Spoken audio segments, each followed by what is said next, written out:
Hey, everybody, welcome live to the Jim Master Show, live entertainment lifestyle celebrity talk show series. On this episode, we are celebrating 50 plus years of Wheel of Fortune, the iconic American television game show. Very special guest joining us here, pop culture writer and author Wesley Hyatt, joining us in just a second.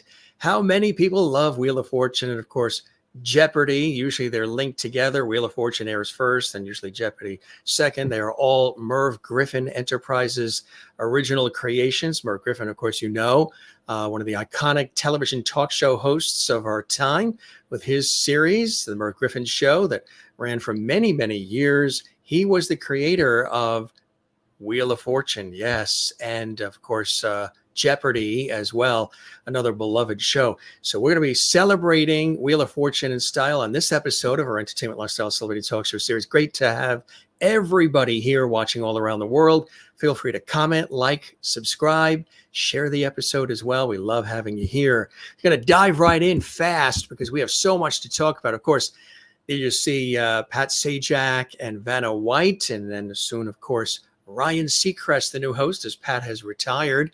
There have been a couple of hosts even prior to Pat Sajak. We'll talk about that. It's an American television treasure game show created by Merv Griffin. The show has aired continuously since January 1975. And of course, contestants solve word puzzles similar to those in Hangman to win cash and prizes determined by spinning a giant carnival wheel. The current version of the series, which airs nightly in syndication, premiered on September 19th, 1983. The original version of Wheel of Fortune was a network daytime series that ran on NBC from January 6th, 1975 to June 30th, 1989, and subsequently aired on CBS from July 17th, 1989 to January 11th, 1991, to return to NBC on January 14th in 91. It was canceled that year, ending on September 20th, 1991. The network daytime, the syndicated nighttime versions aired continuously from 1983 until the former conclusion. The network version, originally hosted by Chuck Woolery and Susan Stafford. Woolery left in 1981 and was replaced by Pat Sajak, who you see there on the screen. And all these years, Pat Sajak and Vanna White have carried the torch for Wheel of Fortune. There have been other hosts too. Of course, remember Bob Goen was a host at one time as well. We've got pictures and all kinds of cool things to show you over the years, celebrating the iconic series, again, which was created by this gentleman, Merv Griffin. Some people don't know that, but yeah, he was the guy that came up with the idea, the concept for both Wheel of Fortune and Jeopardy, two iconic series. Of course, Jeopardy, originally hosted by the late Alex Trebek, and really extraordinary the longevity of both of those game shows still on television today, when, like The Price is Right and a couple of others, when a lot of game shows, are gone or rehashed. And of course, there's the Game Show Network that brings back some of the old favorites and has some newer ones. But still, shows like The Price is Right, and we've done a special on Bob Barker. If you didn't see that episode, check it out, celebrating Bob Barker, the iconic, fabulous host and wonderful person who hosted The Price is Right for so many years now. Drew Carey hosting that as well. But we are celebrating Wheel of Fortune in all of its incarnations. Really an iconic show. And of course, a lot of people were very, very sad when Pat Sajak decided to retire after so many, many years of doing it. Like a friend coming into your home nightly with Vanna White, very comforting. Look, even some bobblehead dolls were made. There's a Nintendo game. There's so many things that have been fashioned after Wheel of Fortune. Of course, the Celebrity Wheel of Fortune versions, always fantastic when they do that as well. So if you're a game show fan, or if you're a fan of Wheel of Fortune, whatever the case may be, this is your show, and we're going to have a great time. Let's welcome Wesley back to the show. He was with us to talk about some other books he's written, which is fantastic, all pop culture, television, film, and more. Here he is on the Jim Masters Show to talk about Wheel of Fortune and his new book, too. Welcome, Wesley. Thank you, Jim. It's good to be back with you. And I remember I was on with you when we did that tribute to Barb Barker as well. That was a really fun show to do, even though it was. Yes, these iconic hosts that we talk about and that we celebrate are really something, and their longevity and the warmth and kindness and humor they brought to the shows aided in making these shows successful. And Wheel of Fortune, of course, definitely Pat Sajak with his quick wit, his humor, his dry puns, his ability as a broadcaster, a tried and true broadcaster first, and of course, accompanied by Vanna White, really were a golden ticket for so many years, wouldn't you say? Oh, yeah, definitely. They've been together over 40 years, which is just incredible in broadcasting history for any duo to last that long, and I'm sure if you had told them back in 1982 that you guys are going to be together for over 4 decades, they would have been like, "What? Are you kidding me?" On this game show. But that's what's happened. In addition to them, in addition to the combination of Vanna and Pat, what are some of the other things that you think made this series so successful, so beloved, so beautifully crafted? They did update it. They kept the format, yet they updated it and freshened it with graphics and versions of the music and different prizes and events and things of that nature, which kept it and keeps it relevant while still having that warmth and that feeling that you've had all these decades. Yeah, they've made adjustments over the years, but they haven't been drastic enough that you suddenly go, "Oh my gosh, what happened to the show I used to love?" That's what's happened a couple of times when they try and revive a lot of game shows. They try and put their own little twist on it, and it turns off people who remember the original. Like, why are you messing with it? It's a successful format. Part of the reason why it's successful, I'd say, is that it does listen to the fans. They constantly are doing audience research to get an idea of what people like, what people don't like on the show, what they can improve upon. That's why the show during its early years, they used to have people go shopping after they won their earnings. People were like, that just takes away from times from watching the game. Can we get rid of it? And they did phase that out. The game play itself is pretty interesting. It's a game that you can easily play along with, as anyone knows from doing Hangman. If you watch the show, you'll see there's a lot of times when they keep the camera fixed as long as possible on the puzzle before cutting to the contestants guessing the letter that they want to do there and go back and forth. The idea, of course, is to have the home audience guess the puzzle before the contestants do. So you can go, "Oh, I'm smarter. I can do this too." That kind of element. And another thing is it's a family show. You can watch that with anyone of any age, and you're not going to be offended by anything going on there.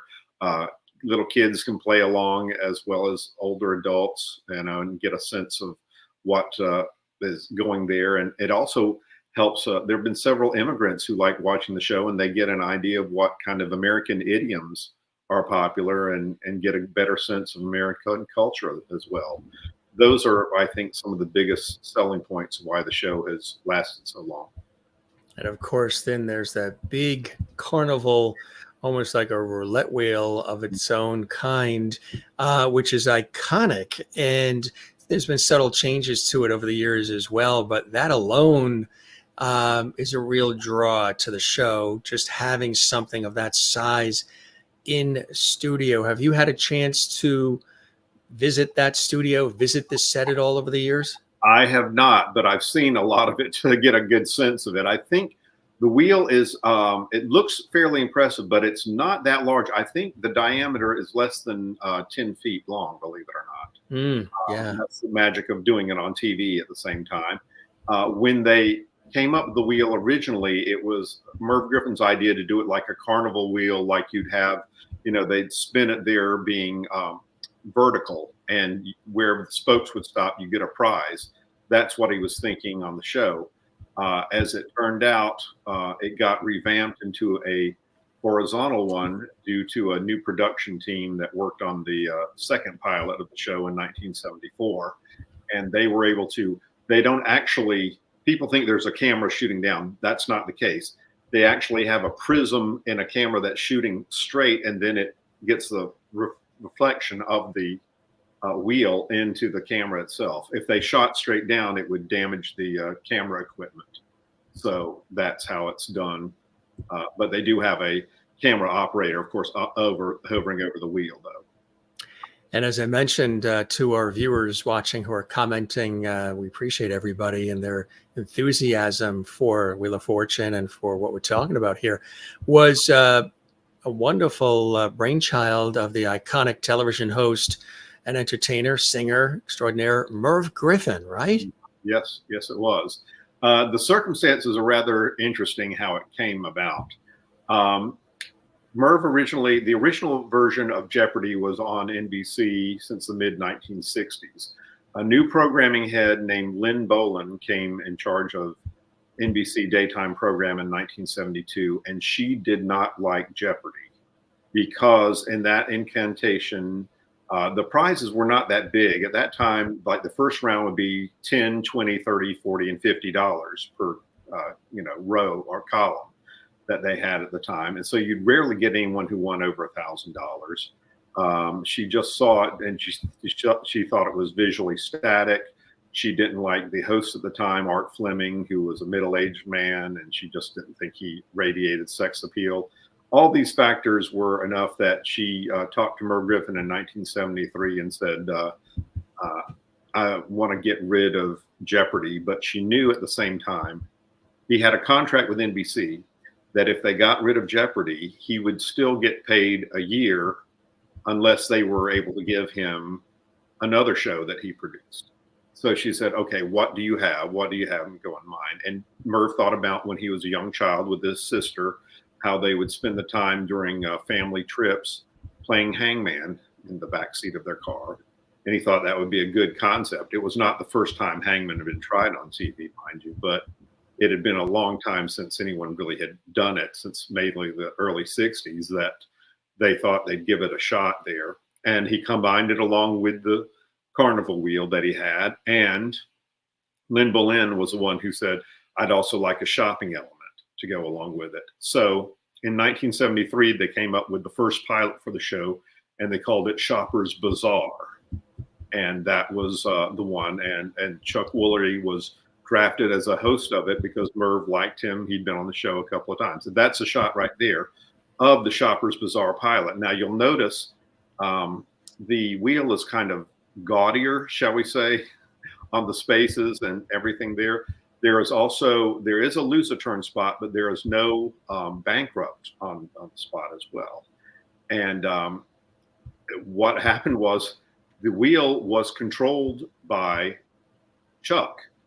And when you have a host controlling the wheel, that invites some people think, hey, is that rigged? Is he stopping the spaces on people that he wants to have to get some stuff? So that was part of the problem for the pilot. Another thing was behind him, they put out all the prizes, not really with much care, without a set designer. So it looked kind of like a garage sale, basically, with all the different prizes. And then the elements they had 3 women sitting on a couch, and they'd have one spot like you could pick up a phone. If you landed on the right space, you could pick up a phone and they'd give you a hint about what the mystery phrase was. And it just did not flow well, do well at all. So Lynn Boland passed on it, but then some in Merv's camp said, we think let's revise this. We think we've got something here. Let's try and get this together and get it put together. And Lynn did her part and got some people in the production team who were the ones who came up with the idea of doing the horizontal wheel and having players stand behind it. And that's when they did a second pilot for it in 1974, and about nearly this time in 1974, August 1974. But the host there was Ed Burns, who people might remember as Kooky on 77 Sunset Strip. The reason why is because during that time, Chuck Woolery they were having a summer show, a revival of Your Hit Parade on CBS. And Chuck Woolery thought he might have a shot. If it did well enough in the summer, it could have been a mid-season replacement on CBS. And he didn't want to jeopardize that by having to host a daytime game show at the time. There was still that kind of prejudice going on. So he passed up the chance. Ed Burns did it. Ed Burns, unfortunately, had a pretty bad drinking problem, to the point where, if in his autobiography, and I mentioned this in the book, and I talked with a guy who collaborated on his autobiography, Ed Burns actually thought that he'd take the pilot in 1979 instead of 74, and was relating things and how he did it there. And during the one of the pilots, he told the contestant to spin the puzzle, not spin the wheel, but spin the puzzle. So that kind of put the kibosh on it. But everything else on the pilot worked well, including Susan Stafford was added because when they did the electronic letterboard, it was supposed to be able to turn, they could do little things with electronics and make it turn.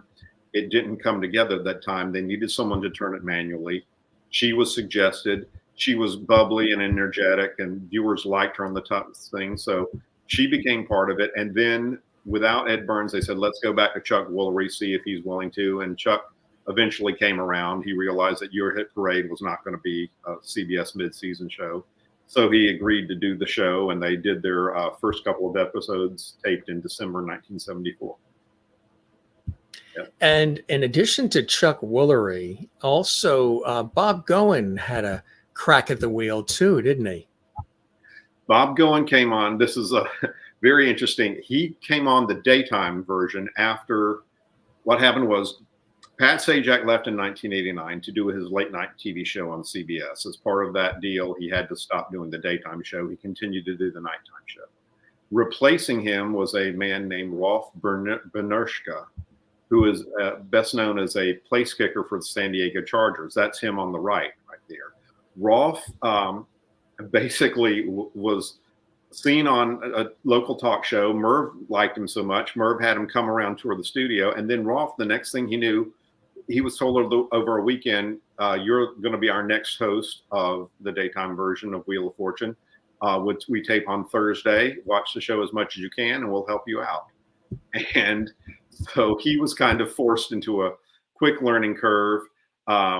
During that period, it was about 5 or 6 months into it that NBC decided to cancel the show, not because the ratings were bad per se, as it was just costing them more to produce it at that point than they were getting for the advertising revenue. So they replaced it with reruns of the Golden Girls, which did pretty well from them. Meanwhile, CBS saw the ratings were pretty good, and they said, okay, we'll bring it over to CBS, but we do not want to have Rolf Bernischke as host. They auditioned several hosts, and Bob Goen got it, in part because he'd already done a game show called Blackout for CBS, and also because he had a great rapport with Vanna White. And he enjoyed it thoroughly, but the thing that was frustrating to him, he told me, during the daytime version, as part of the agreement with CBS, they lowered the prize budget, and they were giving away, small cars and, maybe $5,000 in cash was a big thing, and it was just demoralizing there. And eventually, by a year or two on there, it was the lowest rated show on CBS in the mornings, even though it was doing well. But that was a time when they wanted to go into having talk shows. So they moved a talk show in place of him. NBC decided they needed something like Wheel of Fortune back, and they brought it back there. But what was happening there by 1991, unfortunately, was when a lot of the TV stations were not carrying NBC shows anymore in daytime. And it got like only 2/3 clearance on the shows. So naturally the ratings went down. And by September of 1991, NBC canceled the series after, a good long, 16.5-year run. And it was disheartening because after that, NBC's daytime basically slowly whittled away. There's now nothing on NBC daytime apart from news shows. It's because of everything that's gone off. It was the beginning of the end for it, unfortunately. But it was one of their biggest hits they ever had. But the nighttime version seemed to sail along, and people really responded to the nighttime version, which was quite amazing. We have a couple more past shots as well. Oh, okay. This is good. This is Judy Von Garzone. Sorry, I'm trying to pronounce her name properly. She was a big winner the first year, During the first year on daytime, there was a point where they were so high on Wheel of Fortune, it was doing well, not a huge blockbuster, were doing well. NBC decided to make it their first game show to go an hour. Well, at the same time, CBS decided to make its first game show go to an hour, and that was The Price is Right. And they put The Price is Right on a half hour before Wheel of Fortune started. So naturally, Price is Right had the bigger ratings and went there. But Judy was one of the big winners on during that time when they had an hour show. And then when they shrunk back to a half hour in January 1976, they had a tournament of champions, and she was on there, and she was able to win it there. And she was very happy about the victory. I talked with her some about that. And I asked her, like, how did you get along with Chuck? And she said, well, have you seen pictures of me? And I said, yeah, I've seen those things. He said, who do you think I look like? I went, you mean like his first wife, Joanne Pflug? And she said, yep, that's it. So, and in the book, I show a picture of Chuck with Joanne Pflug, and you kind of tell, they had a similarity to it at the same time. Judy really would love to do the show one more time. She's offered to return there. That's a big thing, but she thinks they either don't care or don't want to remind people that it's been on for that long. So For that long. yeah, but she was great to interview. And I also interviewed the woman who was competed against her in the big contest in '76 as well. That was a really good matchup. That Cool shot. This is the first shot they had of Pat Sajak when he joined the show. What happened was Chuck basically wanted more money than Merv Griffin was willing to give when Chuck's contract ended after 7 years. Chuck wanted to get something like what around Richard Dawson was getting for Family Feud. Merv, as many people told me, was kind of tight with a buck sometimes. He was willing to give him an increase, but not as much as what Chuck wanted. And then when he heard that Chuck was complaining about the situation to NBC executives, and they're like, oh, we'll pay you and make up the difference, Merv was like, you're not going to do that. You've gone around my back to try and get extra money. You're out of here. And it was really shocking because there had not been a changeover on daytime game show hosts since in about 10 years. 1971 was the last one when they had the original Sale of Century, and they went with Jack Kelly got replaced with Joe Garagiola. So replacing him, Merv saw Pat Sajak was doing the weather on KNBC, the local Los Angeles. Channel 4 in LA, right? Yeah. Yeah. And he noticed how there was a bit where Pat was doing the weathercast, the usual standard thing. It's sunny and warm out here in LA. But each time he would have a bandage on different parts of his face or anything. And Merv thought that was hilarious and decided to have him become the new MC. Now, Pat had already done a few game show pilots before that for Goodson Todman and another producer that didn't sell. And then he joined it. And then, yes, and that is Susan Stafford with Pat Sajak. People kind of forget that there was a period there in 1982 when she was still there on the show with Pat Sajak. But what happened with Susan Stafford was, as the original letter turner, she was happy with her job until she had a back injury in 1977, of all things doing Circus of the Stars, if you remember that show where they had yeah. So she injured her back, and then she had Summer Bartholomew, the former Miss USA, came in to replace her temporarily. And she watched it and she said, anybody could really do this job. There's nothing special about it to me. And she was feeling less fulfilled about it. And then as the years went by, she finally got involved with doing some outreach for leprosy patients with Mother Teresa's group of nuns. And she said, this is it. This is what I want to do. I want to help people in need. I want to help people who are dealing with cancer and AIDS and that sort of thing, and do that. And so she stunned the production company when she told them in 1982, I'm leaving. And they're like, why? Because that was when they were working on the syndication deal for nighttime. They're like, you don't realize we'll be making more money next year. You could be the stratosphere. And she said, no, I need to do this. And so as she told me, she's like, do I miss the money I could have gotten? Yes, I do. Do I regret my decision? Not at all. So Not at all. And she still does a lot of things with people in need. Oh, and during the 1980s, there was the show became so big that it was on a lot of different shows. This was when they had an episode of 227, Oh, and yeah. Marla were on the show. Marla Gibbs later showed up on the show when they had a puzzle with her name down. They like, it's Marla Gibbs, and here she is, and came out. They also had NBC had several shows based around Wheel of Fortune during this time to try and play off its fame. There was the A-Team, Santa Barbara, and L.A. Law, I think, was the last one, with Alan Rachel's character falling in love with Vanna White. So, yeah.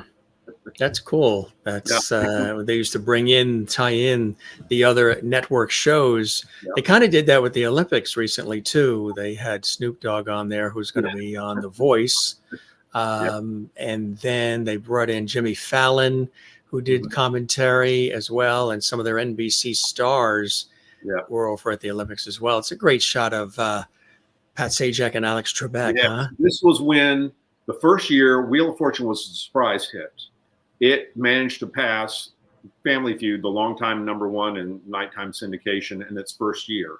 So with that power in mind, King World, which was the distributor of the company, decided to revive Jeopardy, and they decided to use Alex Trebek, who'd been doing a couple of game shows prior, but nothing had really lasted that long. So they put them back to back because that's how they would air. Depending on your market, it would either be Jeopardy first or Wheel first. But they had to go on as a combo. And they basically told stations, you're going to take both of them or we'll try and sell you to another station. And at that point, Wheel of Fortune had enough clout that they could do that. And soon by, I think by 1985, 86, 87, around that period, Wheel of Fortune was on every market in the United States except like 5 very small markets that couldn't afford the show.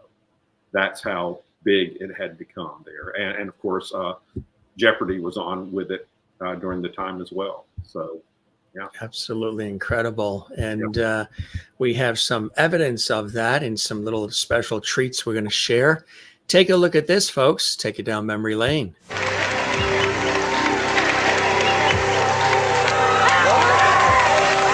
It's the #1 game show, the show that sent the country spinning, Wheel of Fortune, where contestants match wits in a high-stakes war of words, and a spin of the wheel can bring a fortune in fabulous prizes. Join host Pat Sajak and Vanna White for Wheel of Fortune every weeknight at 7:30 on Channel 2. It's too much fun to miss. Really cool. And that was the time it aired, and I believe still airs on WCBS Channel 2 in New York. And here's another treat for everybody a little bit later. This was around 1994.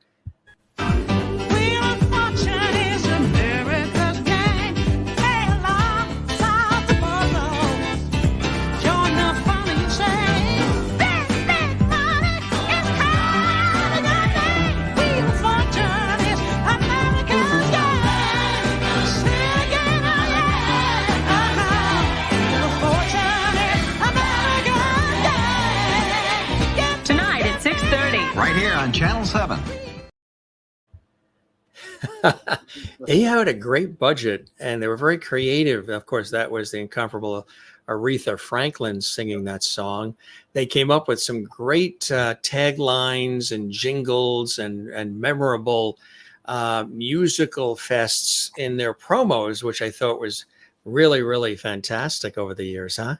Yeah, they did that. There was also, I think, some people might remember from the 80s, I'm a Wheel Watcher to the tune of Girl Watcher, which was really cute, especially because they call it beach music here in the North Carolina, and that was a big song here, so that was a really enjoyable part. And they always constantly were doing promos for the show. Even when it was, big, they made sure that people knew what it was doing and kept it top of mind on them there. I don't think any other game show has done as much promotion in syndication, or had at that point, until Wheel of Fortune arrived in the 1980s. You'd see a couple of things, maybe some clips and everything, but they designed a lot with Pat and Vanna because they knew people liked them, they related to them, especially Vanna. Oh my gosh, they were all obsessed by Vanna. If you go back in the 80s, just good luck on finding a magazine that didn't have a picture of her in it somewhere. They just found her entrancing because she, it sounds corny, but I'm going to say the all-American girl, great smile and great everything like that. She got on the show basically because Merv Griffin liked the way she had, as he put it, a big head compared to the rest of her body, and thought that's what most of the big stars did, like Elizabeth Taylor and some of the others back in the glamour era of the 40s and 50s. And so she got on there basically without much experience. Pat had to coax her out to try and get her to do Banner with him afterward. And eventually she got, in the mood of doing that. But she was nearly on the verge of leaving LA. She had very few credits at all. You could count them on one hand, and minor roles on different things as she was trying to break into it. And then when she heard about Susan Stafford leaving, she took advantage of it and ran with it. And, that's that now. And she became so involved with the show. I don't think people realize Vanna has written some of the puzzles people That's have right. on the show at the same time. Yeah, she really is devoted to it and just had been selling it like nobody else. And, they would do a lot of, and they still do, some special types of weeks too, where they'd go on location, go to various terrific places, Disney and elsewhere. They would do the Celebrity Wheel of Fortune, which was great. That's always terrific too, when they would change it up and have some special weeks, special times, a lot of times during ratings time, which is when a lot of them do it. But it's nice to do that, right? Is that, do you enjoy when they do that? I do. They haven't done anything on location for about 6 or 7 years now, because it was just costing them too much to go on the road. I think the last one they did was at Disney World, and that was partly because Disney helped foot the bill, because they were promoting the, I think, 35th anniversary of Epcot or something like that, and promoting it that way. It was millions of dollars they'd have to do to get all the equipment moved and everything, and they need the help from one of the local stations to get it together. So they eventually decided to rule that out, but they've kept it on the show. And as you say, they've got on the last couple of years, they've got on ABC Celebrity Wheel of Fortune, where they've done that on their show. And in fact, it's been announced that Pat's going to be hosting the Celebrity Wheel of Fortune the next year or so. So he's not totally retired, but he is retired from the regular Wheel of Fortune, so to speak. That's exciting news too for everybody, right? Yes, indeed. And then, of course, Ryan Seacrest is going to be coming into the picture, and we have a little promo on that as well. Take a look, gang. Wow. Looks like you're ready, Ryan. Ryan Seacrest joins Vanna White this fall on Wheel of Fortune. New host, same place, only on ABC 7. So, when they were looking at folks to take on the role, that must have been really difficult. Replacing Pat Sajak is no easy task, and especially somebody who's so beloved and is so identifiable with the series for generations, for decades, right? Yeah. That was a consideration.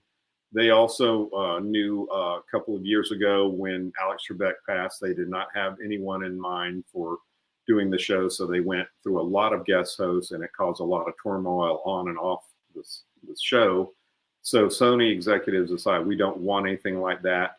They were pretty quick, like within 2 or 3 weeks, they announced that Ryan Seacrest was replacing Pat on the show. And I think most people agreed. They think he's a safe choice. People have forgotten that one of his first jobs was with Merv Griffin on a game show back in the late 90s called Click that lasted 2 years there. So several people said Merv would have loved him getting the job as well that he's got there. At the same time, I think it's notable that they've kept Vanna on. Vanna had been saying, like, all right, when Pat leaves, I'm going to leave too. I think they probably gave Vanna a sizable salary increase to keep her on there, because I think some of them are really worried if Pat and Vanna both left, a lot of the viewership would leave with them too, because they're used to them. There are many generations that don't know the show except with the two of them as hosts. So that's what's going on with that. And the response, I think, has been pretty good as far as the talk, people accepting and appreciating it, because he is a broadcaster and he does have, real traditional broadcast experience, radio, television. He was on with Kelly Ripa. He's had, of course, so much success in his career. And it seems like a good fit. And I think, he'll do well as time goes on. And he and Vanna blending and sort of playing off each other, because they both have a quick wit, which is really important with game shows, right? Yeah, you've got to have that. People don't realize, but if you're dealing with, ordinary people here, and you've got to make them all sound pretty interesting there, which is why when they search for contestants on Wheel of Fortune, they look for people who've got, interesting background, something quick and clever to say in a minute or two during the opening minutes of the show, so that people can go, oh, that's interesting, or, oh, I like that person, that sort of identification.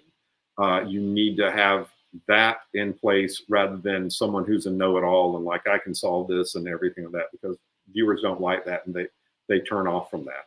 And they also want a host who is really into the game as much as they are, and can tell them, try and encourage them. And you want, the good thing is Pat really wants people to win, or at least he comes across like that every time. Like he says, sound it out out there. And you can tell Vanna wants it at the same time too.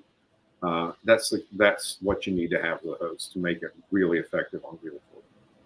Exactly right.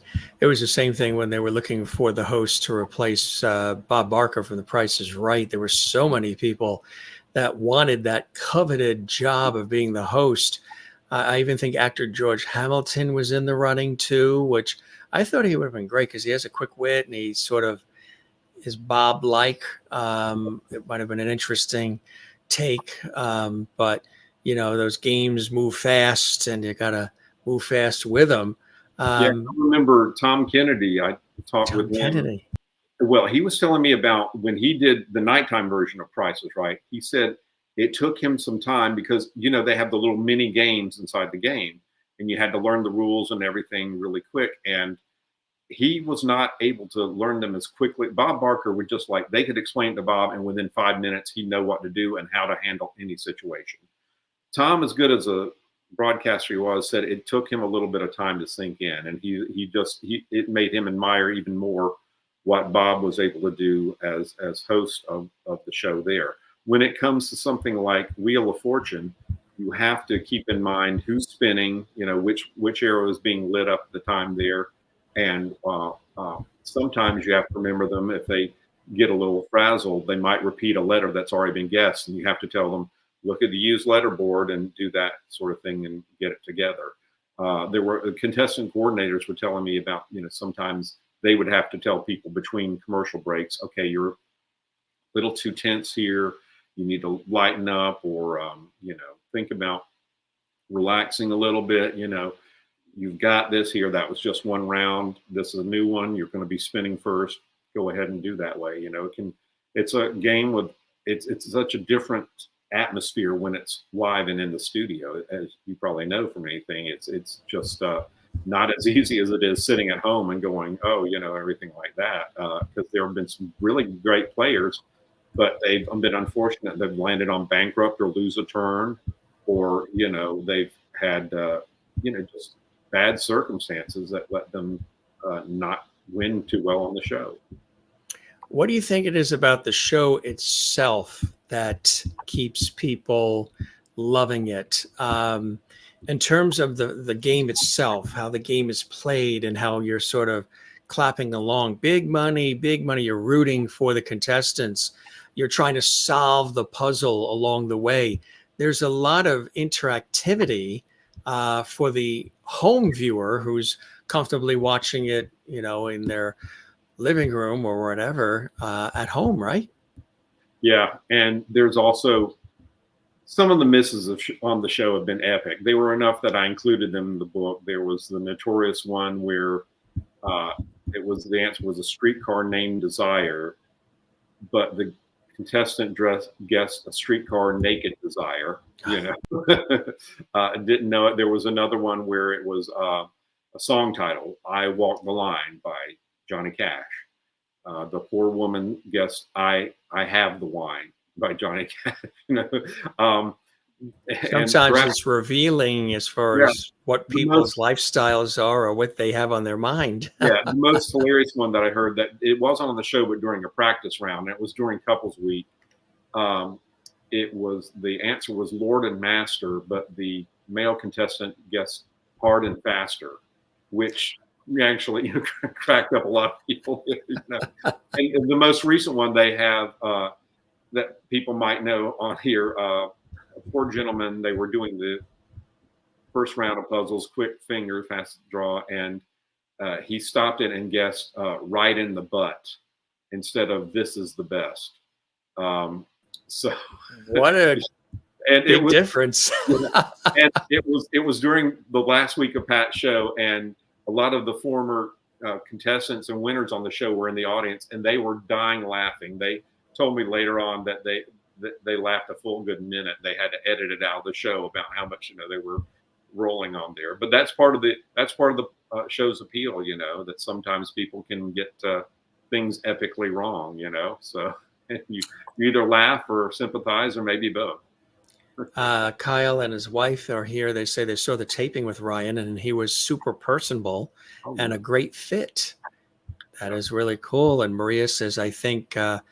Seacrest is an excellent choice. So votes coming in for Ryan Seacrest. I think the way they handled it as well, passing of the baton, passing of the torch between Pat Sajak to Ryan, I think was very well done. I think it was, they did it with finesse and with class. And I think it was not easy for anybody, and they didn't know what was going to happen, how people were going to respond. But I think they did it in a very classy way. And Vanna, well, of course, Pat Sajak's goodbye message, Vanna's messages to Pat, and the welcoming of Ryan by the team and by Vanna, Pat's daughter, everybody. I think it just was handled quite well. Wouldn't you agree? Yes, I do agree. It's one that we really haven't seen before on game shows, I think, and it went very smoothly, very nicely. There were rumors that Pat's daughter, Maggie, might have been in contention to replace him as host because she's done pretty well. But again, I think they wanted someone established like Ryan to go with there. I would not be surprised, though, if Maggie maybe replaces Vanna in the future there. As several people noted, with the way they've got the letterboard now, they really do not need a Vanna White there. They could, you know, do it, light it up electronically. It's all electronic, right? Yeah. I think people want that family sense, you know, of having someone there. And, you know, if they go without a Vanna, then the show's going to have really big problems, in my opinion, because that loses the humanity of it. You know, nowadays we can use as much humanity as we can get. Yes, we do. Absolutely, my friend. A couple of other cool shots we have here. Look at that one. Oh, yeah. This is with John Lauderdale, who was the stage manager of the show back in 2015. He had some great stories to tell me because he goes all the way back to working with Merv on the initial rounds of the shows there. And he saw it go from the Shoppers Bazaar days to that. And then he was working there some for the Merv Griffin show there for a time, and then he eventually came back to Wheel of Fortune and worked on it there. But he was in the know of a lot of things going on there, what happened in the show. He had a great amount of insights to give me about what was happening and, you know, what things were working and not working on the show, and really was a nice resource. And he gave me a picture of him there with that thing. This Vanna's hometown, right? This is, yeah, Vanna's hometown. I got this picture back in the spring because my mom has a condo in North Myrtle Beach, and I realized when I was How'd she do with the hurricane that came through, the storm? It went fine. Yeah, in fact, Good. She went down there last weekend for a wedding there of my stepfather's grandson. So they had said it was fine and doing well there, and she's actually planning to put it on the market. But if anyone wants to look at it, I'll let you know. But anyway, I was there. I was like, I've got to get a shot of this. Now, it was not easy because this is right on U.S. Highway 17, which is a fairly busy highway going into North Myrtle Beach. north. It's like just after you go over the Intracoastal Waterway, this is what you see. So I had to kind of get myself in a good shape and make sure there weren't too many cars and get it pictured. But it went there. Yeah, it's amazing. They still boast that they're a home of Vanna White. They've had that sign up for I don't know how many decades. But it's been their big attraction that they've announced there, and they're very proud of her as their hometown girl. You know, she was born there and raised there, and I think she was there until I think she went by her 20s. She went to Atlanta, started modeling and doing everything, and then out to LA. You know, there's so many things that have derived from the Wheel of Fortune too, even bobbleheads. Yeah. Which is something really cool, and a lot of games too. You know, here's a calendar, a lot of merchandising and things that have, you know, developed along with the series itself, which I think is kind of cool to see along the way. And I believe there's also a Nintendo game too that was created as a result of all this. And the big thing for them has been yeah. the casino games that's based on Wheel of Fortune. It's the #1 casino game. You go into the casinos, you see the Wheel of Fortune and the slots area, right? They've got a revised game that they came up with a couple of years ago, and Matthew Gelazzo, who was one of the former winners of the show, started a tournament last year, and I went out to the second tournament they had just a couple of weeks ago in Las Vegas to see everybody. They had over 100 different former contestants and winners on the show competing on these casino slots they had at the Oyo Hotel and Casino. And it was just fascinating, incredible. The energy was great. They were all boasting about, you know, no other game show has former winners as energetic and thrill as they are. And I got to meet in person several of them that I interviewed for the book about their stories. Everyone has a great story about how they came on the show. And I also include the story of like the first millionaire winner on the show, the guy who managed to show up on there the most number of times for 8 different shows and the circumstances for that. And it was really fun. And there might be, I wouldn't be surprised if you hear in the future about more activities about Wheel of Fortune alumni playing tournaments and other events, because they were a really fun, rowdy bunch to have, even by Las Vegas standards. You know, it was really good. I'm glad I was able to go out there and join that event. It was really in doing your research for the book, and there's the book, folks. I'd like to buy a vowel spinning 50 years of Wheel of Fortune as we celebrate Wheel of Fortune. This is the latest in a collection of books that Wesley has, all celebrating our favorites within the worlds of entertainment, pop culture, television, and so much more. What are a couple of things that surprised you about the game show, about the series, or any of the people involved as you were doing your research and putting the book together? Well, one thing that's lesser known is that the show nearly got canceled in 1980 when Fred Silverman was in charge of NBC, and he put on a 90-minute talk show with David Letterman. He canceled most of the morning shows except for Wheel of Fortune, and he had it following David Letterman. And he was going to cancel that after a month or two for another, like a news magazine show called It's Your World. Well, what happened is, when the ratings came in for David Letterman's morning show, they were horrible, even worse than anybody had thought. And even though he had announced he was going to cancel Wheel of Fortune, Murray Schwartz, who was Merv's right-hand man, came in and by several people's account, not only saved the show, but also got NBC to pay more money for the show to get it together.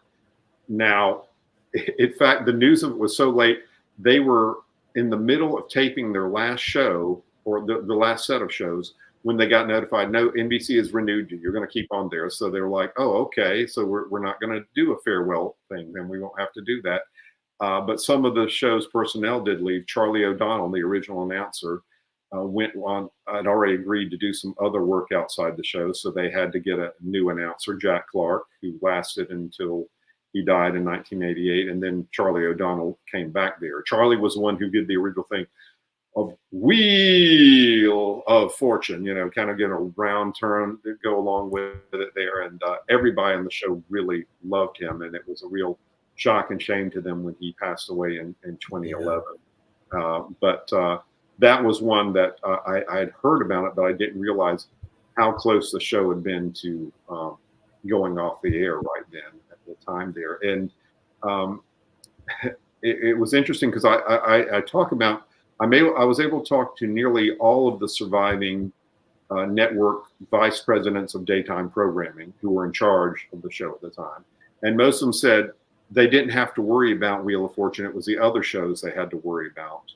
But there were some things like Brian Franz, who was president of ABC, when I asked him, why did you let Rolf Bernischka replace Pat Sajak, a person barely anyone heard? He's like, Merv just had that clout, and Brian was in his late 20s, early 30s, and he was kind of cowed in. He's like, okay, Merv knows what he's doing, so we won't second guess him and get it together there. And I think it's pretty interesting to get their perspective as well, what they were seeing on their side on everything going on there. And Michael Brockman, who was head of NBC daytime program, he had a big fight with Fred Silverman about the David Letterman show. That led to him leaving because he was just like, okay, Silverman just wants to interfere with what I'm doing here, and I need it.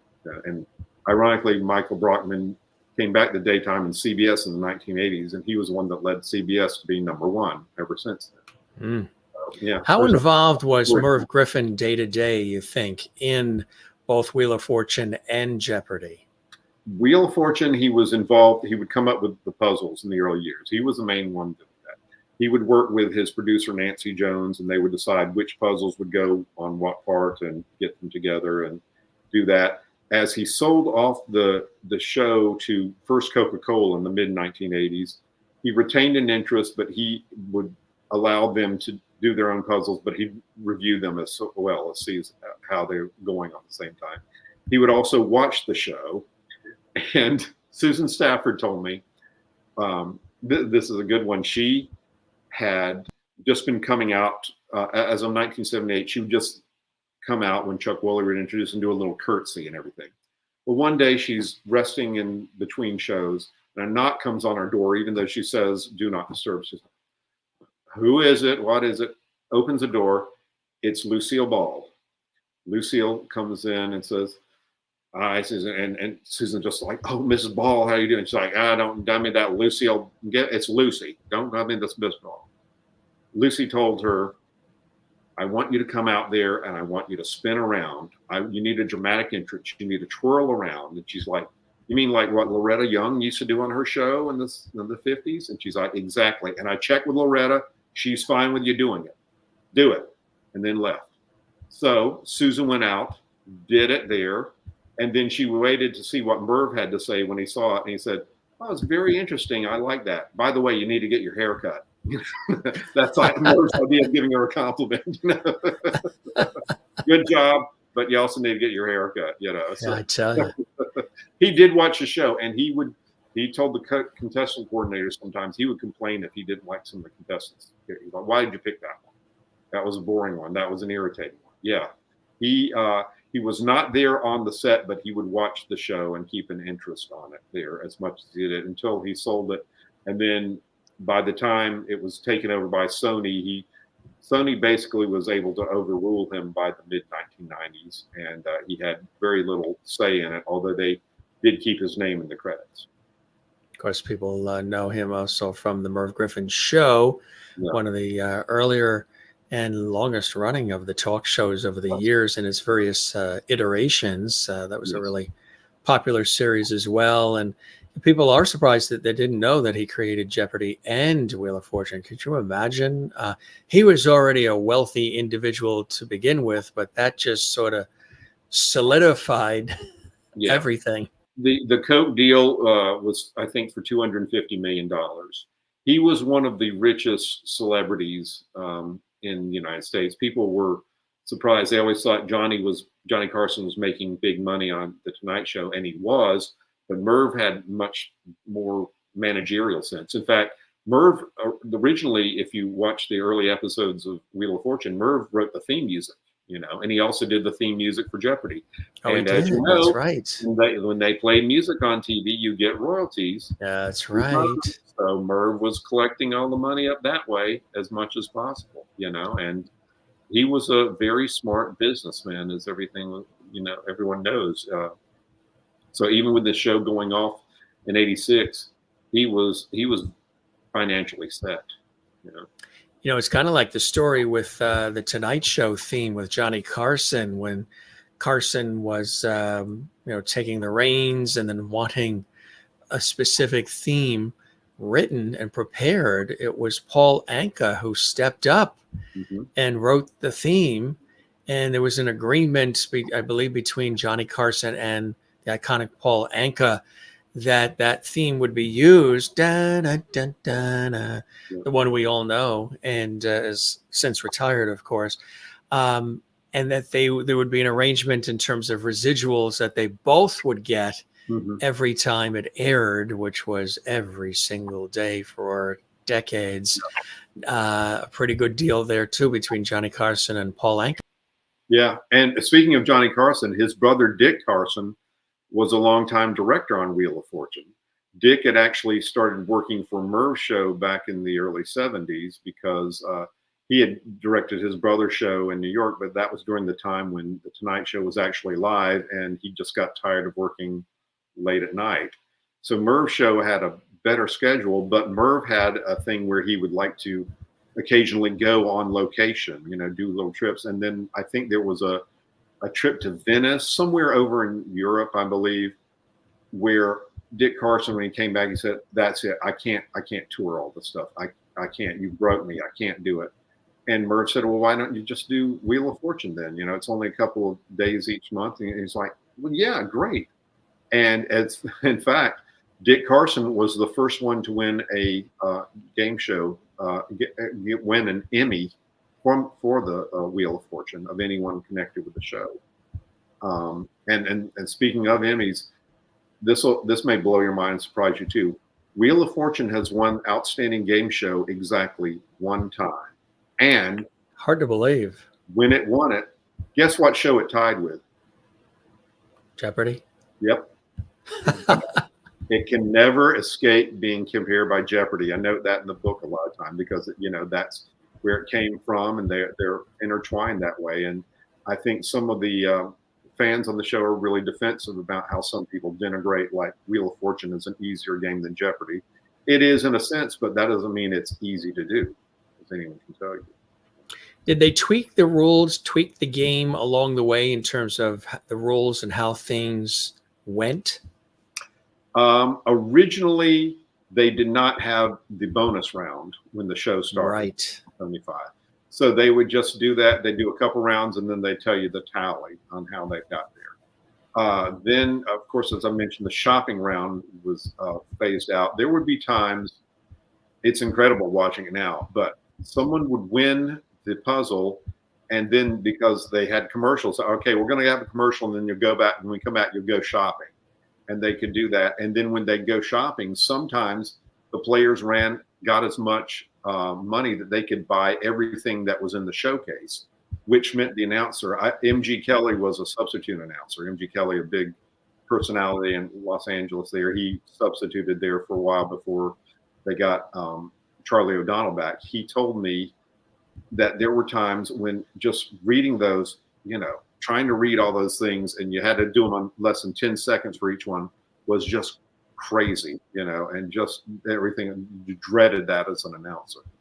But that was phased out as well. And then what really happened, really changed things, was when Nancy Jones was replaced as producer by Harry Friedman in the mid-90s.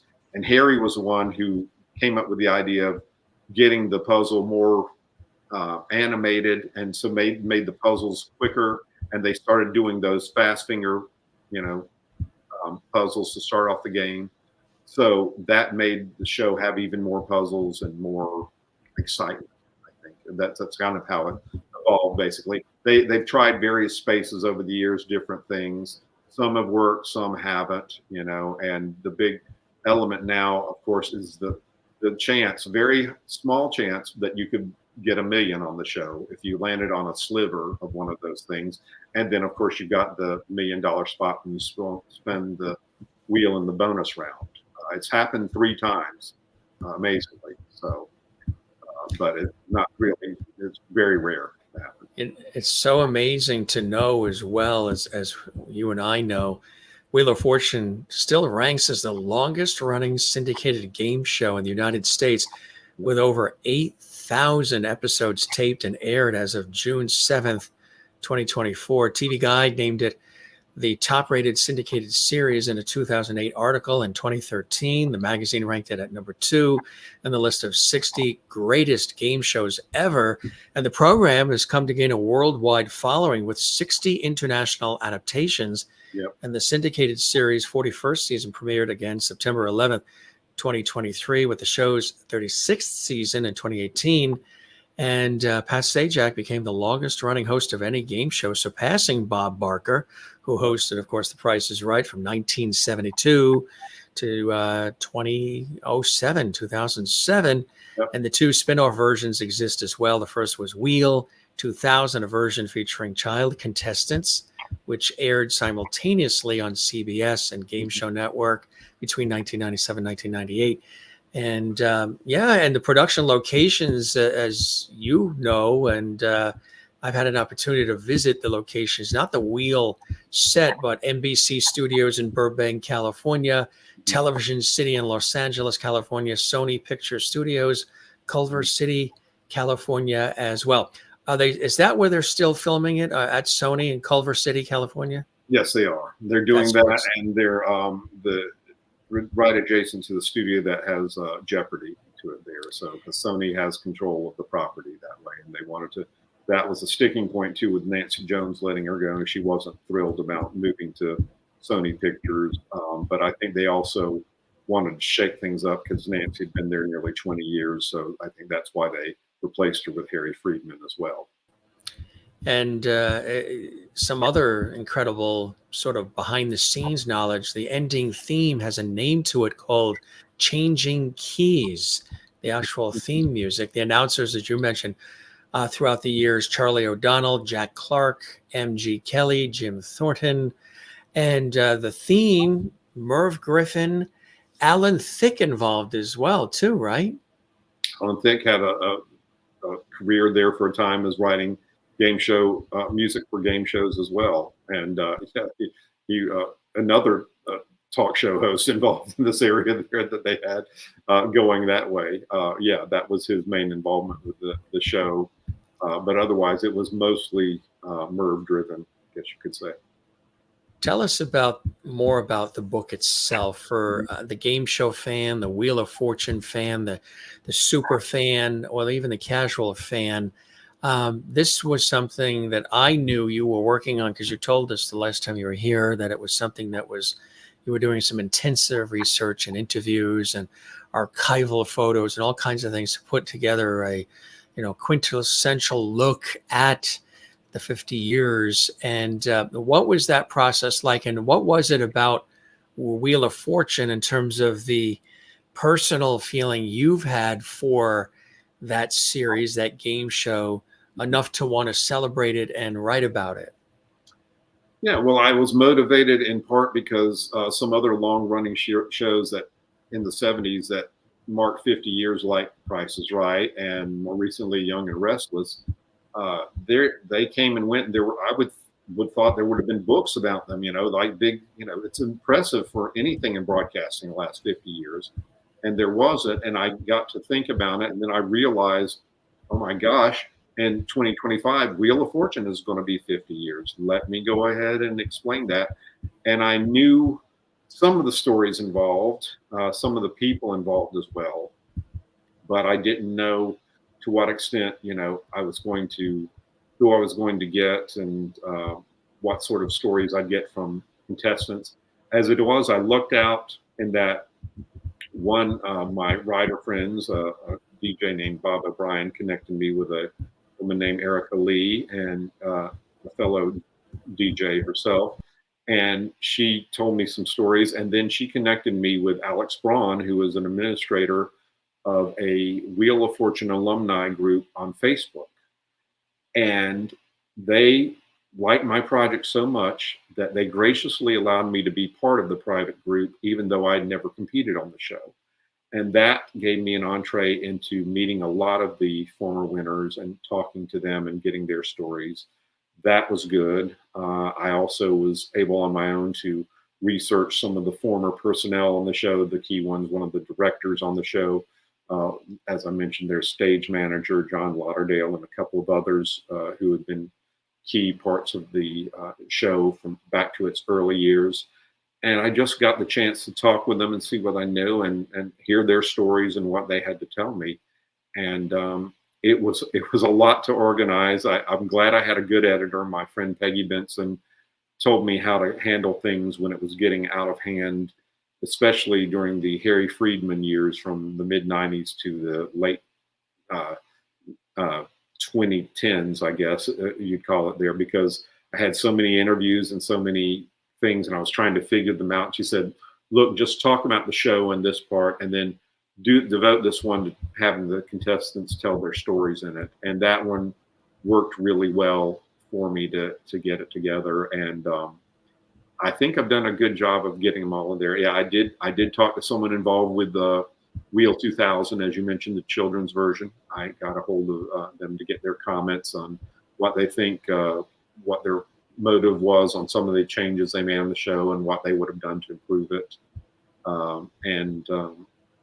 I think I've got a pretty good perspective of everything. I even cover, the Vanna White's TV movie, The Goddess of Love, and how that's incredibly, it was a big ratings hit at the time. It got horrible reviews, but it nearly knocked off War and Remembrance, which is a big miniseries on ABC. Oh, yeah. Yeah, it was the apex of her acting career, so to speak, I have a couple of detours on there, but it's mainly every time I was kind of like, okay, focus on Wheel of Fortune. I could have, there are parts of personal lives of them that I mention only because, I think they're important to contextualize during the show. It's been written before, there were a lot of stalkers basically for Vanna White during the 1980s that they had to protect her against during the show. She had her boyfriend, he died in a plane crash at age 36. It was a tragedy there. She went through that. And there was also the lingerie pictures that she posed for at the Playboy Mansion in the early 1980s. That came out with her, and she had to deal with the impact of that and how they went there. But I try and keep it above board, more than anything else. There's there probably may be some revelations there that may surprise some people anyway, during what they have, just because, especially people who weren't with the show. Susan Stafford is pretty honest about what she did and didn't like about the show, and and I think some of the others are as well. But I always make sure to include their words. It's their words and not mine. My thing is just to chronicle it and give you an idea of all the different facets as much as possible. I try and include everyone's opinion on what they have going there. But generally, most people, especially the former contestants, really enjoyed doing the show, even if they lost. It's a lifetime time. It's very hard to get on Wheel of Fortune. We're talking about basically it's done now 39 days a week. So 5 days a week. So that's 200 and some shows. And then you've got 3 contestants per show. So we're talking less than 700 people able to compete every year. That makes it a challenge to. Have you ever tried to get on a game show yourself? God, no. My college roommate and I almost got on the Joker's Wild. Really? Jack Barry. Yeah. We did the whole thing. We did the audition, the questioning, the narrowing down, the whole bit. And they wanted us to be on the show as contestants, but we had been, the year of graduation, we went out to California because his sister was stationed in San Diego with her husband. So we got to stay in San Diego and then go up to everywhere, Hollywood, Beverly Hills. There was a friend who graduated from college the year before us who said, come out to California. And he took us all around Costa Mesa. I mean, we went everywhere, Laguna, you name it, and saw it all. And it was really fantastic. It was the whole summer too. Yeah. And then my college roommate was, I've always been into television and game show, everything because of working in the industry. And yet his dream was always to get on The Price is Right. And you could actually see at that time in the back of the newspapers, there was in the classifieds in Los Angeles, if you'd like to be a contestant on this game show or that game show, here's how you do it. Yep. So Price is Right was out of the question because the wait was extraordinary, and we were there a limited time for the summer. But the Joker's Wild had some opportunity and was responsive. So we went and we did the whole thing. And of course, they mentioned who they were looking for. They want people that get super excited even about a toaster. You got to be really pumped about the toaster or the can opener that you win. And the only reason why we couldn't follow through is we both were starting new jobs here on the East Coast where we're from, and we had to go back east to start those new jobs in our respective industries, mine broadcasting and his journalism. Yep. So that's the only reason why we didn't do it, but we were there, we saw the process, and it was really, really cool. Joker. Yeah. There were some contestants, especially back in the early days. There were a couple of them who went during their vacation and they were able to get on the show. Wheel of Fortune, no problem there, because I think there were certain types they wanted there too. If you were a military man, they definitely wanted you on the show. They didn't have enough of those. They usually, most of them were like women and older people because that's the main member of their audience they had there. So they wanted, I could see that probably definitely would have had you guys on Joker's Wild because that's not the type they usually have on there. Right out of college, all spry and excited, right? And and they do want you to have that personality showing through there. As several contestants told me, if you're going to do the show, tell me something interesting about yourself. You can say, within a couple of seconds, something fascinating, a couple of things, and do it in engaging style. If you can't do that, I don't care how well you solve the puzzles, they're not going to put you on the show. And we had that East Coast energy too. Me originally from New York, he originally from Boston. So there was that, that spark. Now there's another thing too, though, regarding prizes. If you'd won anything there, especially merchandise, you would have had to pay taxes on it there. Not only federal taxes, but also California state taxes for them. And you would have to be at your residence whenever they're shipping them to you, whenever they bring it to you at the time there. So a lot of people, when they won things, they had to think, okay, do I really want this? Do I really need this? Is it going to increase me in a tax bracket? It could do that there. And several people have thought, oh, well, if I won, I just change the merchandise for money. No, you can't do that. You had to get what they had on the show there. What it was, yeah. Now you could switch around for an equivalent prize. Some contestants told me when they won vacations, sometimes something would happen. Like I think there was one that was involved in Ukraine recently, and they're like, we can't. The political situation was untenable, so they were able to rejigger it and go on a different excursion for the vacation for a similar price, and they really enjoyed that feature. I've heard no one complain about the quality of the prizes at all there. And in fact, if the show was known in the early years, at least, they would go out and shop on Rodeo Drive in Beverly Hills. They wanted to make sure their prizes were distinctive from what was on The Price is Right and Let's Make a Deal. Because at that time, Price is Right was on CBS. Let's Make a Deal was on ABC.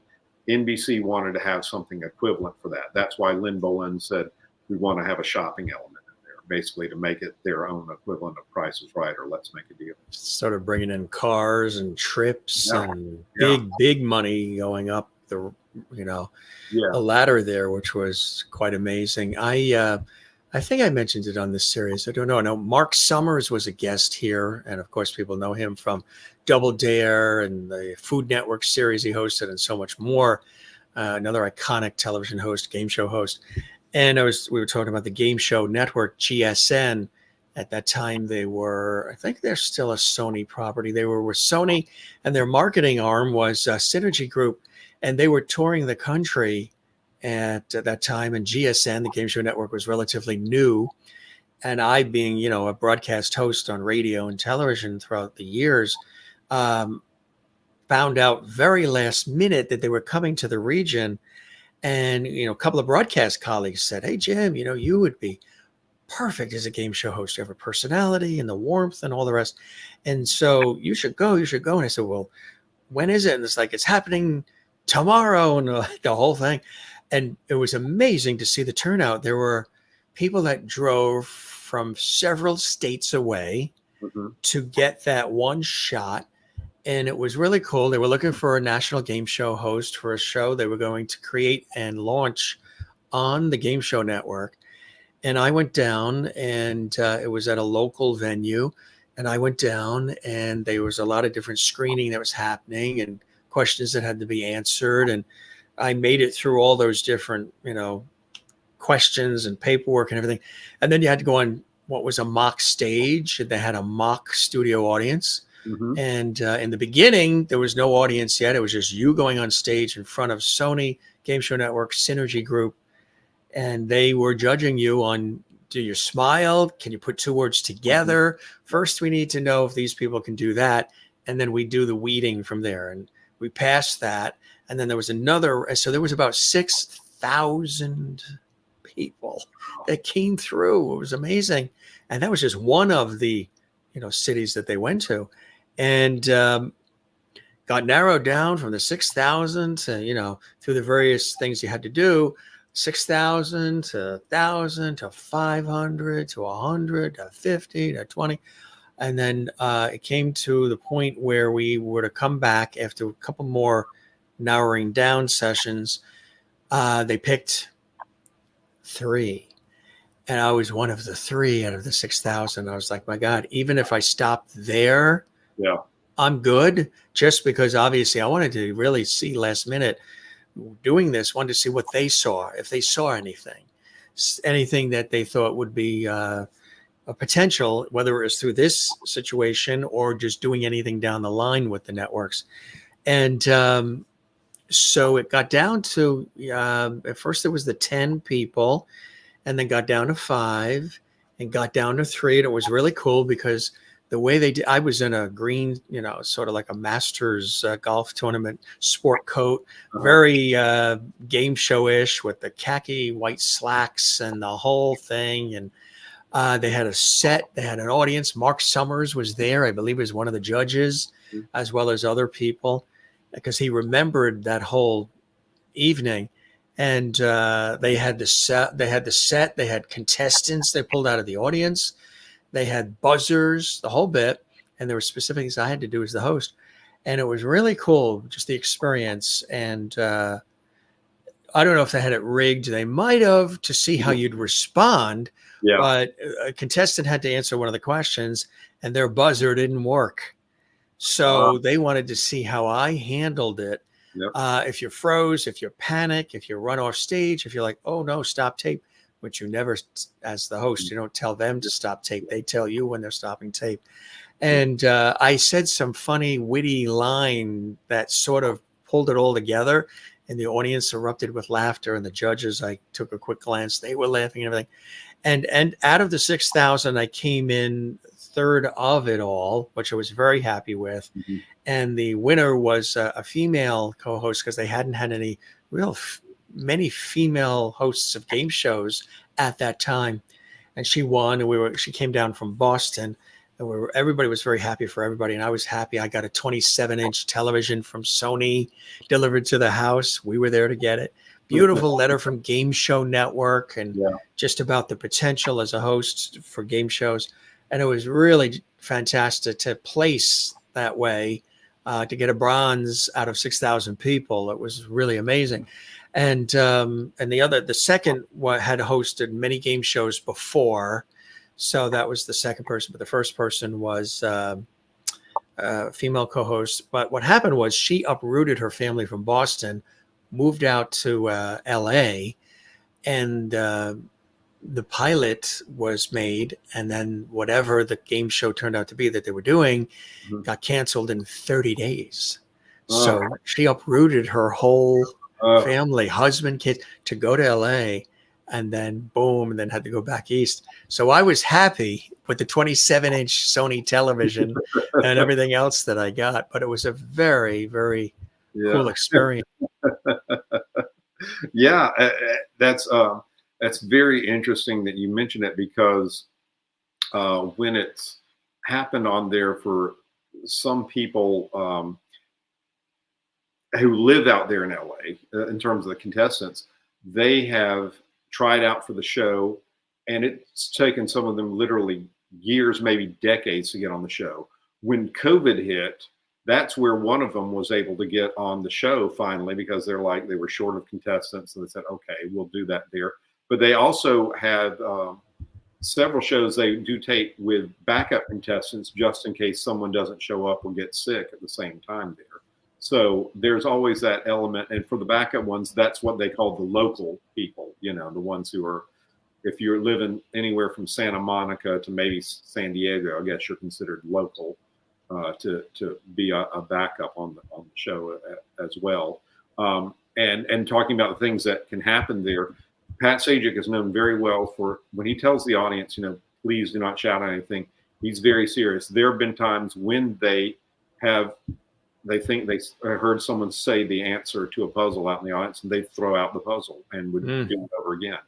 Yeah, they're very much strictlers. They've got there's still standards and practices pretty strong on that show. They do not want to have anything go awry there. Kind of like Price is Right. I was watching several of the past episodes with Bob Barker, and there were often times, especially in the early years, where he had to yell out to the audience, don't say the price, don't help and because in the beginning years, you didn't really hear the audience screaming and cheering. It was very silent. It was very sort of respectful, what have you. Now they scream and cheer and everything.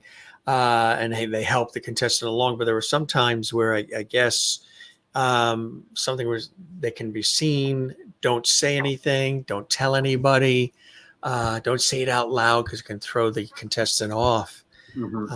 Which then they stop tape. That's when they say, stop, we got to redo.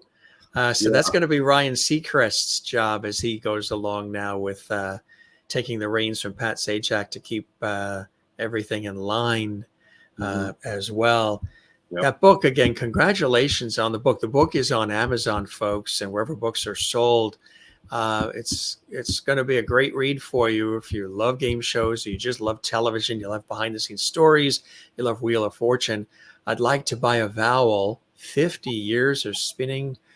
Wheel of Fortune celebrates the legacy of a series ingrained in the American psyche. People easily recognize the stars, the catchphrases, such as, I'd like to solve the puzzle, but most are unfamiliar with really about how it's become a success and has managed to maintain that status in the ever-competitive world of television. And Wesley has compiled exclusive interviews with participants backstage and executive offices, revealing there's as much drama and excitement behind the show, behind the scenes, as it is on the air. And the book also tells the stories of several winners, as Wesley has been sharing with us, and memorable contestants on the show, from how they competed to get on the show to what their lives have been afterwards. Be prepared to be amused, surprised, and impressed about what is revealed in these pages of the book you see there on the screen.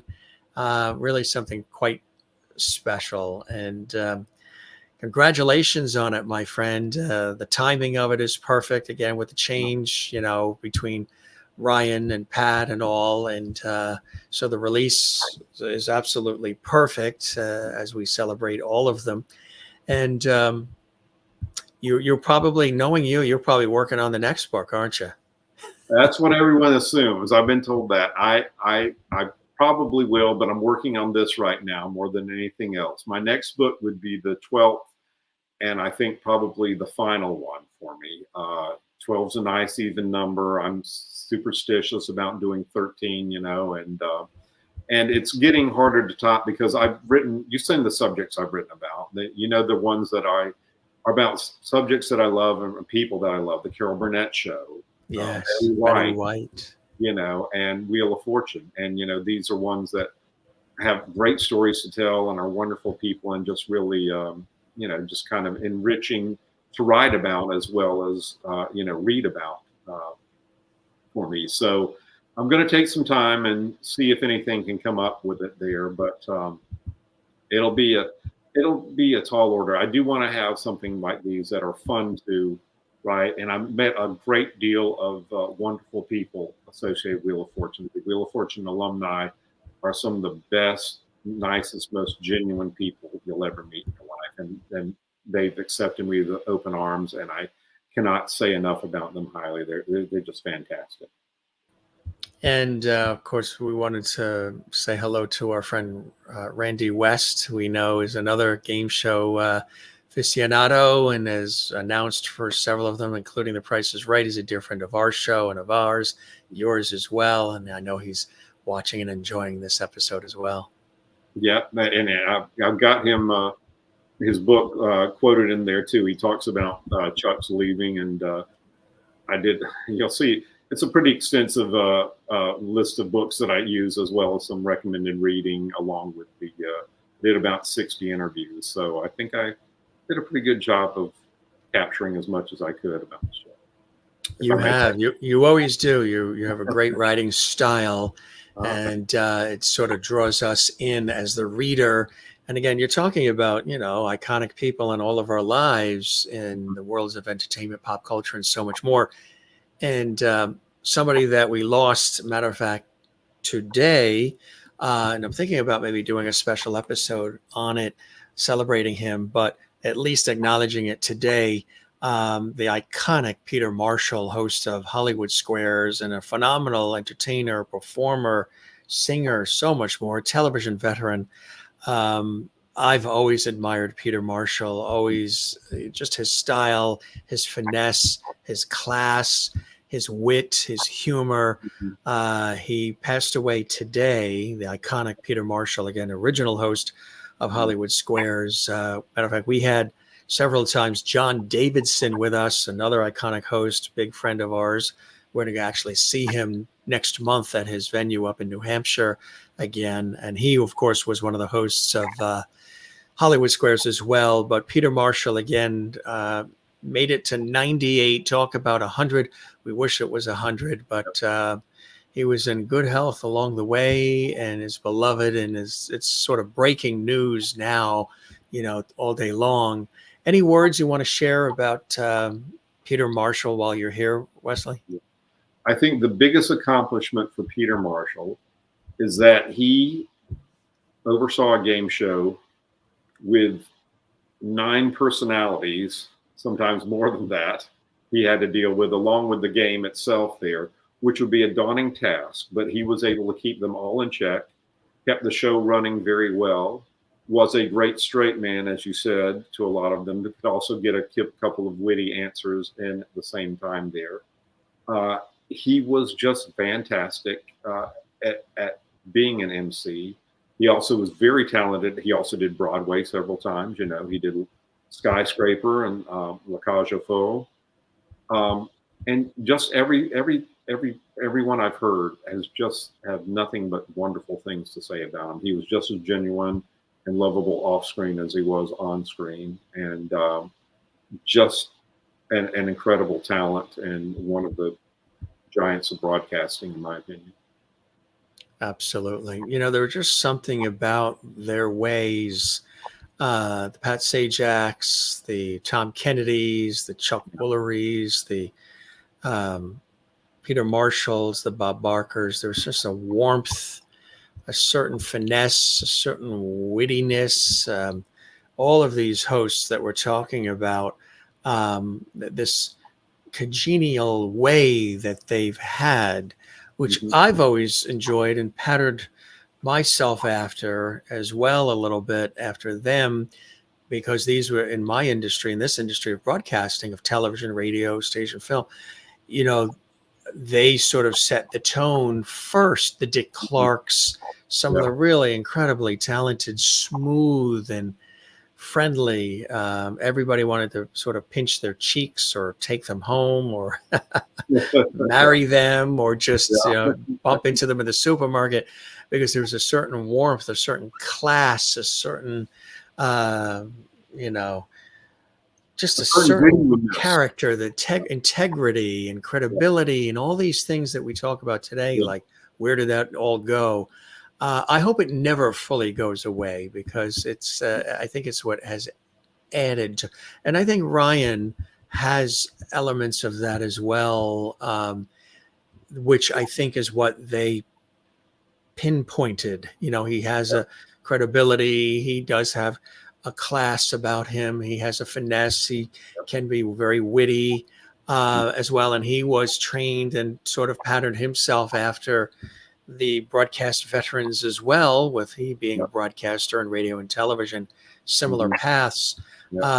So when you think of these iconic hosts who sort of paved the way for everybody who followed, like the Peter Marshalls as well, with that great smile and that terrific wit, I hope that doesn't, it's up to us, I guess, Ryan and all the rest of us, to keep the ones that want to be that way and want to share that warmth and congeniality, to keep it going, right? Because I think it's something important that people maybe click with. It's a relatability, perhaps. Yeah, and it's getting tougher to find those types, because what's been happening with radio. It's been just really sad to see a lot of the stations. Well, look what's happening with the legendary WCBS News 88 in New York.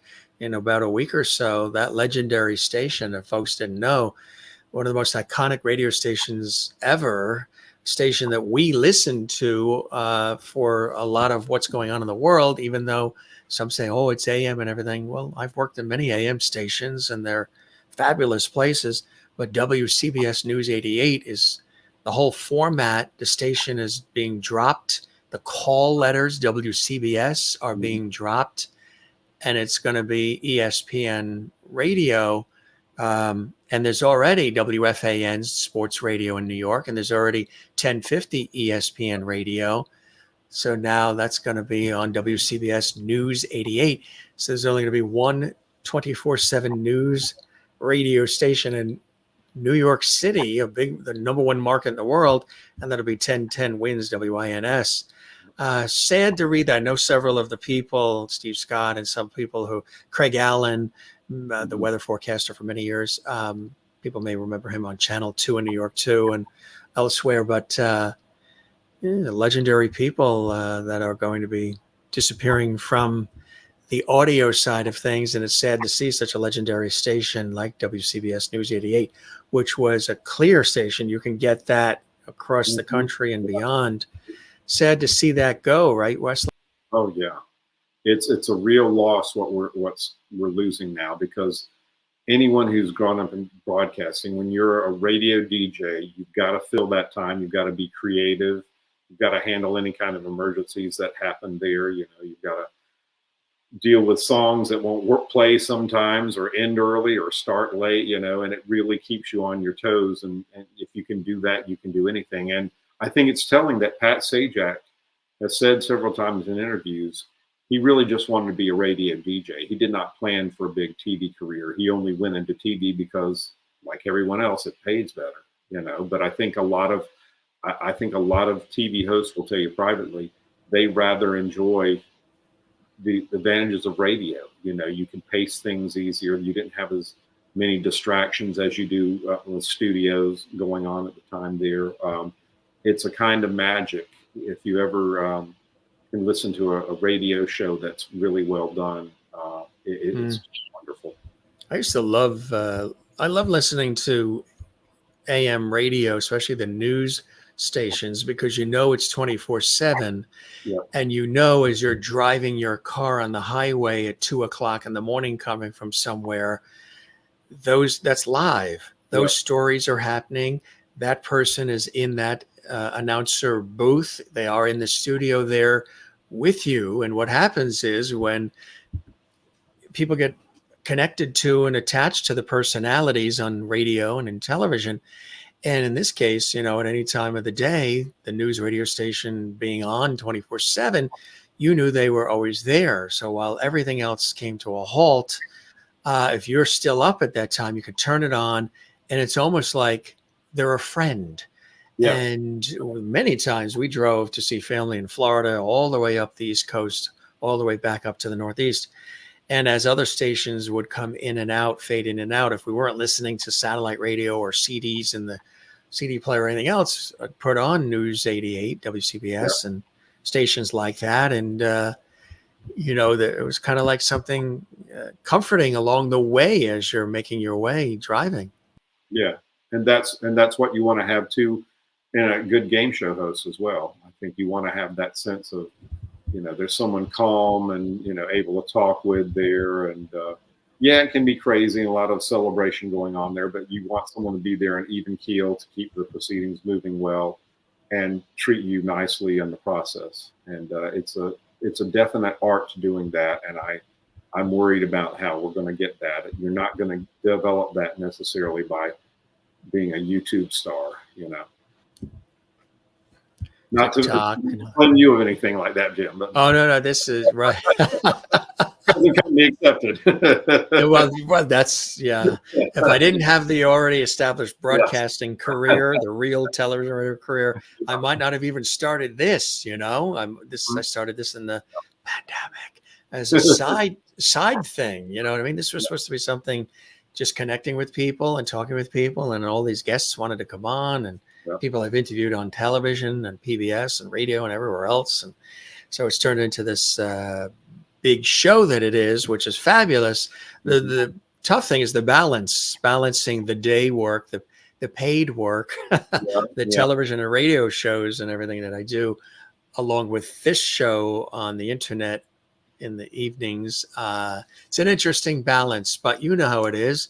If you love what you do and do what you love, and this is an extension of my professional broadcast career and professional work, it just comes naturally. And that's why people ask me, can you send me questions you're going to ask me in advance? And I'm like, we don't kind of really do it that way at the Jim Master Show. It's free flowing and it's conversational. We don't really prepare, if there's specific things a guest has to talk about, we can do that. But, I prefer the more warmer conversational approach, like Carson and Merv and Mike Douglas and any of these shows that have been legend, bringing back the art of conversation. And I think it's important. There's not a lot of that out there. A lot of things are either overly scripted or interviews or these questions pre-prepared, and it's sort of stale and stodgy and then done. There's no feeling to it. So, I tell people, when you come on the Jim Master Show, you're not going to get a 60 minutes drilling. Everybody, in case you're wondering, all I knew was that we're going to talk about my book, and that's it. And so, and the rest we just rolled with, which is the absolute best, Wesley. And you're great. You're great at doing that, and a dear friend of our show and of mine as well. And thank you for all the time. We always have an epic conversation about shop talk, but also in a way that brings in our audience because they learn so much about these people that they love and these shows they love and the icons in the industry of then and now. In this case, I was so happy we brought in Peter Marshall. A little chat with that. We wish, of course, Ryan Seacrest all the best as he takes the reins of Wheel of Fortune along with Vanna White. And we went back in time to their early days, beginnings of the series as well. And cool stuff. Thanks for stopping by. As I said last time, we were going to keep the porch light on for you, my friend, and we did. You are welcome back. The YouTube episode link is available in the archives, so you can share it again if anybody missed it live. And congratulations again on the book. And again, it's available at Amazon and wherever books are available, right, Wesley? Yes, it is. Goodreads too, if you want to get it on some of the other alternatives rather than Amazon, it's available there as well. And I just want to thank you, and I thank your wonderful viewers as well. The nice words and comments, I appreciate them. I've been seeing them during our conversation, and it's always good to be recognized and thanked for people, and I appreciate it sincerely. All the JMS Lovities, the Lovity family. They already called you a Lovity the first or second time you were with us. You were with us first time singularly, and then the Bob Barker special, and now back as we celebrate 50 years of Wheel of Fortune and your fabulous book. Come see us again, Wesley. I truly hope you enjoyed the time with me as much as I absolutely have with you, my friend. I definitely have, Jim, and I wish you a great rest of the night, and thank you again. You are very welcome. Take care. And again, congratulations on the book. Thank you. Thank you very much. He's going to spin out of here now. Thanks, Wes. Bye-bye now. Cheers. Celebrating 50 years of the iconic game show series, Wheel of Fortune, with our great friend, prolific pop culture writer, author extraordinaire, many books. Yes. And check out his repertoire of books. We've talked about some of them when he was a previous guest on our show, writing about Carol Burnett and Betty White and some of her favorites. We did want to pay a moment of respect to, of course, the iconic television game show host and so much more, Peter Marshall, the original host of Hollywood Squares, and with Wally Cox and Rosemary and Paul Lind, and just the cast of characters that were on that series, and so much more. He passed, and I myself, Jim Masters, and all of us at the Jim Masters Show live series send our deepest condolences and heartfelt prayers to Peter's family at this very difficult time. He will be missed, and he certainly made extraordinary contributions to all of our lives and into the industry as well. And again, we wish Ryan Seacrest the best as he takes over the reins from Pat Sajak, who was great news that Wesley shared with us that Pat will be still hosting the Celebrity Wheel of Fortune episodes of the iconic series, which is really cool. Hope you enjoyed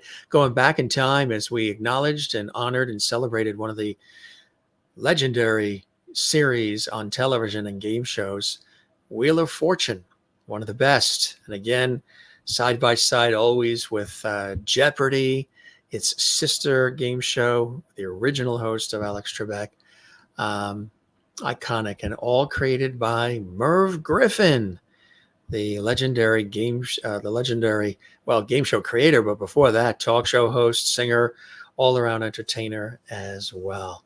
Great stories, a great time with all of you, and we appreciate you being with us. Hey, gang, before you go, don't go anywhere yet. We would love it if you did this. This helps us grow. Give this episode a like. This really helps our show when you do that. Click the thumbs up like button, the little thumbs up icon on our YouTube channel. Share this on your social media from our YouTube channel. Subscribe to the YouTube channel you're watching right now, Jim Masters TV. Click that subscribe, doesn't cost anything. Be sure and click the notification bell when you click subscribe too. You'll get notifications about all our great guests and all of our episodes. And leave a comment. Even if you commented in our famous JMS Lovity Hall chat room, do leave a comment in the comments section during or even after the show. Anytime you can comment underneath the episodes of all of the episodes on our series. We thank everybody who has done that, commenting, liking, sharing, subscribing. So again, even if you're a faithful commenter in our chat section, we thank you for that. We would love it if you could comment as well in the comments section and give this a thumbs up like. And if this was your first time joining us here on the Jim Masters Show Live, we welcome you to the JMS Lovity Hall family and to the Jim Masters Show Live series. Lots of great comments that have come in. We've sprinkled a few of them here on the screen. We say thank you. Nice to see Mona here as well. Mona is going to be sending me some more spices. I can't wait. We've run out of those Louisiana spices. She's a big, longtime fan of our show, one of our original Lovities. And Maria as well, thank you. And thanks to everybody watching all around the world. We love you guys. Love having you here. And definitely come see us again on the Jim Masters Show live series. Don't forget to love one another, take care of one another. Don't forget to love yourself, as we always say. Relax, breathe deeply, have a laugh or two, and come by and stop by Lovely Hall and come see us again right here at the Jim Masters Show. We'll be right here waiting for you with more great episodes. And a quick reminder, you can see all the past episodes again, or if you missed any, and we've done hundreds and hundreds of them, you can see them archived on our YouTube channel and have a binge fest and go back and see them either again or for the first time. We love you all. Thanks for being with us. We thank, of course, our great friend Wesley Hyatt for joining us here on the show. It was a great conversation celebrating his new book and also Wheel of Fortune. Again, there is his book on the screen there for you. Check it out. I think you'll love it. And what a great episode celebrating 50 years of an iconic game show, Wheel of Fortune. Really special. Jim Masters here, thanking you for your time this time. Till next time, come see us again. Again, we love you all. Be well. And this has been a great episode with you involved, watching and enjoying and participating on the Jim Masters Show. Come see us again. Cheers.